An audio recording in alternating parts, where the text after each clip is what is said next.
بسم الله الرحمن الرحيم waxaan maanta halkaan rabaa inaan kaga hadlo arrin dhaweyd baanu ka hadlaynay oo soo socotay waxyaabihii ku soo saaciday arrinta Boosaaso oo ayaamaha ka ba'ay duqeydii dhaqanka iyo odayaasha ay gacanta ku hayeen oo arrintaasi waxyaabihii ka soo saaciday ayaan rabaa halkaan inaan in yar ku faalayo waxaan u sheegayaa ummadda Soomaaliyeed in iyo ummadda reer Puntland in maamulka meesha ka jira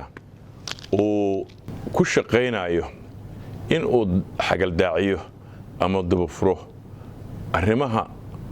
nabadda ee ay dadaalka ay wadaan odayaasha dhaqanka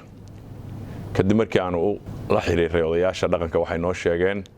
in meel wanaagsan wax u marayaan hase ahaatee waxa aad ay uga cabanayaan oo caabashada arrinta ugu daran oo laga cabanaya ay tahay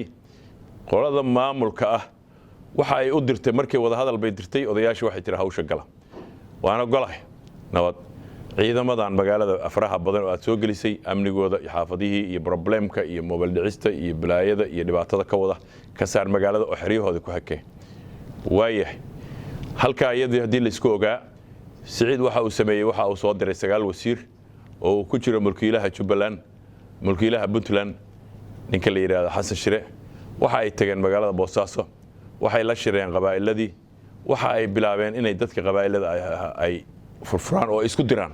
oo ay ka horiyaan meesha colaad qabaa'il oo muujiyaan qabiil sida hadda waxa ay ka shaqeynayaan xalay inay jidgooyooyin iyo ciidamo meel walba ay dhigaan oo ay hadda iyagii ay noqdeen kuwa horinaya colaada waxay qaateen istiraatiijiyad khaldan waan u sheegaynaa ummadda waan uga digaynaa iyagana waan u sheegaynaa waxay qaateen qorshe ah waxaanu furfuraynaa BS wiilashaanu ciidamada ka kala guraynaa waxaanu yeelaynaa saanaanu yeelaynaa war ciidamadaani ma aha ciidamadaad moodeen ma aha istiraatiijiyada wiilalka dhalinyaro abaatihiin waad ku khaldantihiin odayaasha dhaqanka hawsha faraha uga qaada odayaasha ama dira ama dagaal qaata oo sidii raganimada leh dagaal u qaata ama odayaasha ka daaya intaad u dirtaan oo mas'uuliyadii saartaan oo daba furaysaan oo aad qabaa'iladii abaabuleysaan waxaan arkaynaa qardho oo shirar badan oo iska soo dabajeeda ka soo jeedo waxaan arkaynaa Boosaaso ay shirar badan ay ka soo horjeedo mid walbana fanka lagu bixinayo iyo dhaqaalaha lagu bixinayo iyo abaabulka lagu wado iyo wax lagu wada waarina xaaladda ha uga darin inaanu leenahay xaaladda ha uga darin inaanu leenahay waxa aad hordoonaysaan waxa weeye in xaaladdu ay sii murugto oo meel hadeer laba qof ay ku wada hadli kartay joogtaay ama lagu wada hadli karay joogtaay inaad gaarsiisaan meel aan lagu wada hadli karin ee xabadda lagu wada hadlo ayay noqonaysaa meesha aad hadda wax ku wadaan waxaanu leenahay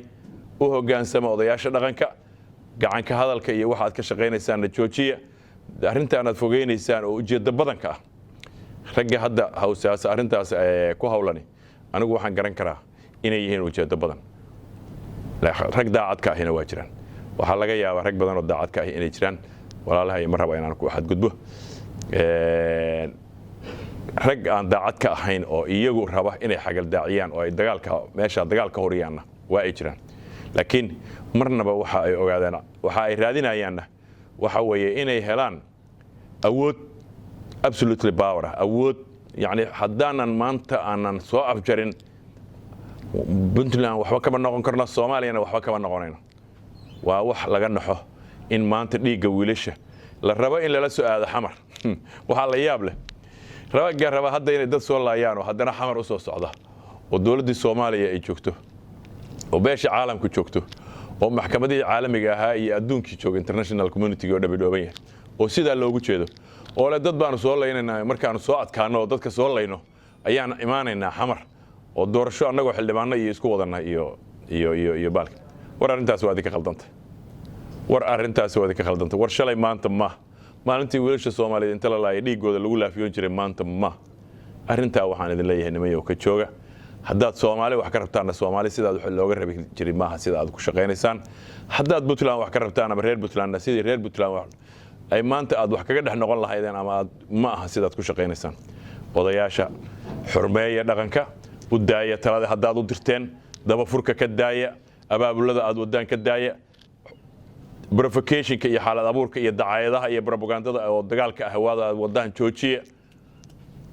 nabad baan rabaa iyo xaaladda aad ku jirtaan ma aha wax islaam ma haddaad meesha colaad ka rabtaanna odayaasha waxaan leenahay haddii nimanku ay meesha colaad ka rabaan ee provocationka iyo xaalad abuurka iyo jidgooyooyinka iyo ciidamada iyo baalkeynta iyo daandaansiga iyo waxa ay samaynayaan oo aad aragtaan miyaad ku qanacsan tihiin la hadlo ama faraha uga qaado u sheega inay iyagu eedleeyihiin bareera oo cadeeya odayaasha baa tihiin dadka idinka dad u ah ummaddu idinkeedii sugaysaa siciid ciidina sugi mayso caqligiisa waanu aragnay waa kaa uu jimcaale iyo ku raray iyo ciidamada uu kaga raray xuduudihii meelihii la isku haayay maanta haddana lala wareegay caawana aan ognahay xaaladaha ku soo wajahanaya meesha ay falsaar doonto maanta waxa laga hadlayaa BS baan weeraraynaaba laga hadlaya laakiin gobollo badan iyo deegaano badan baa gacanta ka bixi doona sida uu hadda uu siciid u wado xaaladda uu hadda ku wado iyo sida uu ku wado war Puntland daba qabashay u baahan tahay war Puntland hala samata bixiyo oo odayaalow ka bareera arinta waan dareemayaa kala aragti duwanaansho ismada ah ruuxooda inay jiraan waayo waxa keenaya ku milanka dawladda dhexdeeda xaggeeda ah yaa wax badan iyaduna saameyntiisa ku leh telefoonada inta odayaasha ku soo dhacaya labadii oday meel isla fariisataba in nimanka maamulka ah ay leeyihiin ay mid walba ay ku daaban yihiin sida noo dheh odaygii uu arkaana uu soo haysto hadii uu hadalkooda diido inuu ka caadid yahay marka caadid iyo kacaan ma ahidin idinku dhaqan baatiin waad ka sareysaan waxaan oo dhan waad ka sareysaan waa wiilashiina waxa kan shaqa u dhibateen oo sanad iyo bar baa u haray sanad iyo bar ayaa u haray marka waxaan leeyahay si weyn u fakara oo mugle oo sidii aabayaashiin iyo awowayaashiin laga soo gaaray u fakira oo meesha maanta laga leeyahay war kala ka qabta ninka la leeyahay hadda caruurta dhalinyarada laga qaban lahayahay oo maanta leh guriyihii iyo caruurihii iyo maatadii baan qaxinayaa leh sidaas wuxuu ku rabaa inuu Soomaaliya yiraahdo madax baan rabaa inuu ugu noqdo oo Soomaaliya xamar buu ugu soo socdaayo wuxuu leeyahay xamar baan wax madaxweyne ka noqonayo xukuumaya aqligaas iyo qabaaba war maanta Soomaaliya waa ka baxday marxaladaha ummadda Soomaaliyeedna bislaansho ka weyn halka aad maanta siciid ka fakaraysa ka waantow awood raadinta saa'idka oo aadan adigu shaqada ku lahayn xarigii xoog loo guntiga giijinta laga badiyaa waa go'a siciid oo xarigii giijinta laga badiyaa waa go'a hagoyn xariga aad isleedahay awood badan hel adoo sida u raadinaya nafta ka dhacaysa awood maanta taa haysato ka weyn ilaahayba kuma qorin wixii alla ku qoray waa haysataa wax ka maqan oo maanta anagu ka maqan garan bamayno madaxweynaha hadaad noqotay nacfi maskab iyo manfaacba kugu filan inta aad maanta haysataa awoodna kugu filan waxaan ku leeyahay kawaantooba oo ka hara horinta iyo dabafuryada iyo dabagabyada iyo verificationka xaalad abuurka ay aad ka wadaan magaalada Boosaaso iyo magaalooyinka kaleba waad qabaa'ilada leedihiin ka kaca oo istaaga oo eedeeya oo wiilasha eedeeya oo BS eedeeya oo BS la dirira oo BS ka soo horjeesta waxaan aad isku dirayso aad u sameynayso aad verification iyo xaalad abuurka u sameynaysaa waa wiilashii dalka difaacaya u dhimanay dalka kuwa hadda kula socda ha ogaadeen kuwaas intaas 17 sano xabada ku soo jiray kuwa hadda kula socda shalay aad soo qorqorto qaraatay ugu xirxiraysay baadiyaa ka keentay ma waxay kula tahay inay dad ahayn oo dareemi karin kuwii 17 sano kula dhimanayay marka aad xabad la dhacdo kuwaana inay garan karin inay iyaguna biri wadadan oo kale ay marayaan wadadan sida aad hadda tahay inaadan ka jeclayn ee ay ku yihiin xaabo adigu aad rabto inaad isku shito dadku aqligiisa waa leeyihiin ummadda waxaan leeyahay waxaan arkayay shirar isdiidan aqliga hadda shirkii aan arkayay oo nimanka odayaasha qarno ka soo saaray oo laha talada waa ku filannahay oo waxbaan ka galnaa oo wuxuu waa beeshii dhexdeedii waa nimankii lahaa aad iyo aad baan u soo dhaweynayaa nimanka waana u mahad celinayaa waana siday ahaan jirtay aqliga